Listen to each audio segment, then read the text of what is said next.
গত কয়েক মাসের অ্যাক্টিভিটিসে যে বাংলাদেশের যে বৃহত্তম দ্বিতীয় সংগঠন যাকে বলা হয় বাংলাদেশ ন্যাশনাল পার্টি, তো তারা যে অ্যাক্টিজম গুলো করছে বা তারা যে কার্যক্রম গুলো করছে সেখানে দেখতে পাচ্ছি যে আমরা তারা যে তাদেরকে যে 16 বছর যাবত যে অত্যাচার অন্যায় করা হয়েছে তাদের উপর যে জেল জুলুম শিকার তারা হয়েছে সেগুলো তারা ভুলে গেছেন।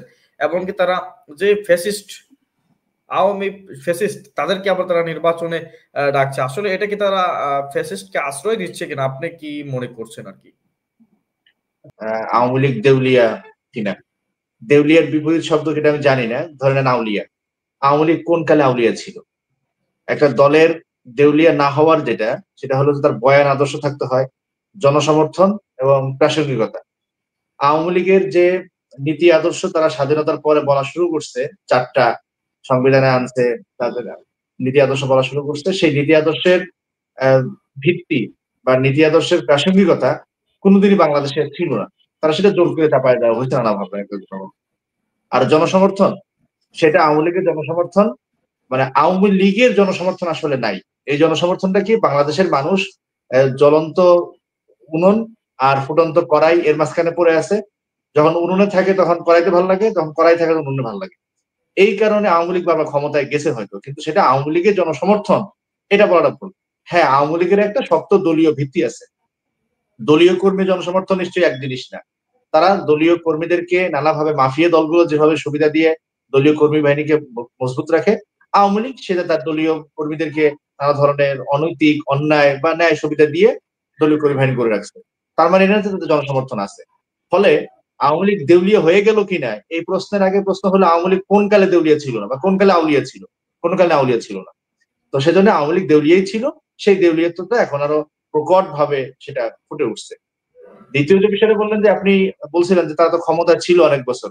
দেখেন, ক্ষমতায় থাকাটাই আসলে জনসমর্থনকে ইয়ে করে না, মানে জনসমর্থনের প্রতিনিধিত্ব করে না। অনেক সময় অনেক পৃথিবীতে অনেক জায়গাতেই, বহু জায়গাতেই জনসমর্থন ছাড়াই দলগুলো বা শক্তি ক্ষমতায় ছিল জোর জবরদস্তি করে। ফেরাউনও ক্ষমতায় ছিল, কিন্তু সেটা ফেরাউনের জনসমর্থন না, নমরুদের জনসমর্থন না। আমি যদি বলি যে 71-এর পর থেকে 75 পর্যন্ত যেটা ক্ষমতায় ছিল সেটা জনসমর্থনের ভিত্তিতে না। আর আমরা তো রিসেন্টলি দেখলামই। ফলে ক্ষমতায় থাকাটাই তার জনসমর্থনের প্রতিফলন না। দ্বিতীয়ত আপনি আমাকে সুনির্দিষ্টভাবে যে প্রশ্নটা করলেন যে বিএনপি আওয়ামী লীগকে আসলে স্পেস দিচ্ছে কিনা, আমার কাছে এটা আসলে মনে হয় না। দেখেন, আমরা যারা কথা বলছি আমরা কেউই কিন্তু আওয়ামী লীগের নিপীড়নের শিকার বিএনপি যতটা হয়েছে এতটা কেউ না। ফলে যেই বিএনপি এত মায়ের খেয়েছে, এই যে মির্জা ফখরুল ইসলাম আলমগীর সাহেব, তার বিরুদ্ধে তো 88টা মামলা আছে, তো আরো বেশি হতে পারে। এত জুলুম নির্যাতন যারা সহ্য করছে, তারা এখন এসে আওয়ামী লীগকে স্পেস দেবে? এত উদারও তারা না, আবার এত আহাম্মক আমি তাদেরকে মনে করতে চাই না। তারা যথেষ্ট জ্ঞানী গুণী, বাস্তব বুদ্ধিদের আছে। কিন্তু এটা কেন হচ্ছে? একটা হলো মির্জা ফখরুল ইসলাম আলমগীর সাহেব যেটা বলেন, আমার কাছে যেটা মনে হয় তিনি আওয়ামী লীগকে একটা ন্যাচারাল ডেথের দিকে ঠেলে দিতে চান। ধরেন কোন দলকে যদি আপনি নিষিদ্ধ করেন, দলকে নিষিদ্ধ করে সেই দলকে আসলে নিশ্চিহ্ন করা যায় না। পৃথিবীর দেশে কোথাও যায় নাই। এটা ইখওয়ান বলেন, বাংলাদেশের জামাত ইসলাম বলেন, বা ভারতের বিজেপি বলেন, বিজেপি কবে নিষিদ্ধ হয়েছে? আরএসএস নিষিদ্ধ হয়েছে। তো কোথাও কোথাও কোন দলকে আদর্শকে নিষিদ্ধ করে সেটাকে আসলে নিশ্চিহ্ন করা যায় না, শেষ করা যায় না, সেটা উঠেই।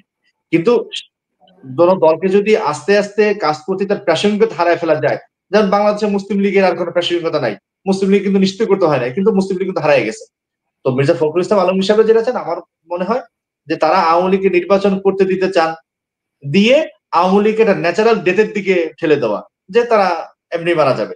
বরং নিষিদ্ধ করে সেই দলটার উপরে তাকে একটা মজলুমিয়তের চিহ্ন দিয়ে তাকে প্রাসঙ্গিক রাখার তাগিদ বোধহয় আওয়ামী লীগ বিএনপি মনে করে না। আর এলাকা এলাকায় যে কিছু নিউজ পাওয়া যাচ্ছে, সেটা হল ধরেন বাংলাদেশের মানুষ তো আমরা সব এক একটা ছিলাম, এক ধর্ম, এক ভাষা, এক মতবাদ, ধর্ম ভিন্ন হইলেও এক সংস্কৃতি, এক স্টাইল। তো এখানে হয় কি যে একই পরিবারকে আওয়ামী লীগ করে, কেউ বিএনপি করে, একই আত্মীয় স্বজনকে আওয়ামী লীগ বিএনপি করে। ফলে ফলে কোনো কোনো আওয়ামী লীগ নেতাকে কোনো কোনো বিএনপি নেতা যদি আশ্রয় দিতে চায়, প্রশ্রয় দিতে চায়, মামলা থেকে খালাস দিতে চায়, এটা আওয়ামী লীগকে কেউ স্পেস দিচ্ছে তা না, বরং ওই ব্যক্তিকে সে একটা স্পেস দিতে চাচ্ছে।